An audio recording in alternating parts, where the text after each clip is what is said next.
All right, everyone. Good afternoon. So we at NMIMS School of Design just conducted the orientation day, and we have with us Mr. Biju Dominic. He's the CEO and co-founder of FinalMile Consulting. So welcome, sir.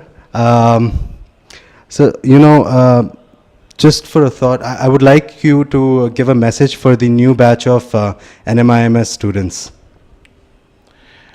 I think the whole world has too many problems to solve, right from road accidents to people not taking the medication to trafficking of girls.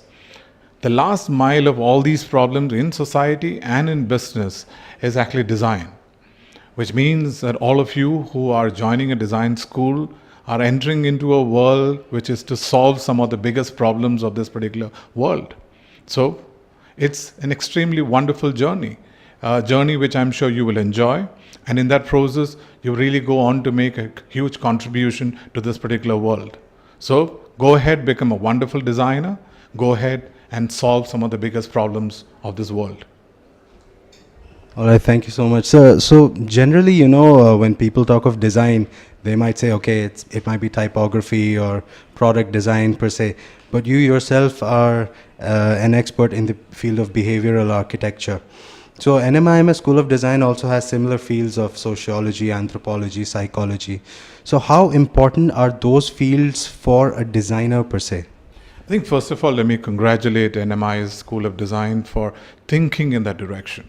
Because there was a time, you're right, when I think the design schools around the world thought that design is all about sketching and making few products. But today, I think the world has really, they have realized that behind every issue there is a human behavior problem. And unless you really design to solve that particular human behavior problem, you're not solving that particular problem. So if you have to create a design that really solves some of the problems around there, then you really need an understanding of human behavior. So what NMIMS School of Design is doing by focusing on sociology, anthropology, cognitive neuroscience and other things is to sort of embed the students with a good understanding of human behavior, which I have no doubt which will go on to make the kids who pass out of this particular school really much better designers. All right, so in this economic scenario, where there's so many fields available in terms of getting jobs or, choosing a profession.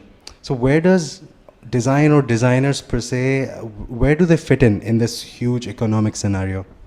As I mentioned before, the biggest problems of the world are human behavior related. And I have a strong faith that it is not the policymakers, it's not the strategists, it's not the engineers who are going to solve these problems. All these problems are going to be solved by the designers. So I have a feeling that designers will have far too many opportunities if they look at the whole, their job from that perspective of solving human problems in society and in business.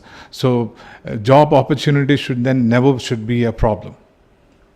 Okay, now since we spoke about job opportunities, right? So let's take a hypothetical situation. If someone from, let's say, School of Design were to apply to your company, what would you be looking at in that prospective candidate? Yeah. One, of course, the design skills. Second would be an excellent understanding of human behavior. And third will be a willingness to learn newer and newer things, because the understanding of human behavior is undergoing dramatic change. Okay. So we should be a willing listener. So three things. One, good design knowledge and skills. Second is a good understanding of human behavior. And three is willingness to learn newer and newer things. Perfect. All right. Thank you so much for your time, and enjoy the rest of the day. Thank you. Thank you so much.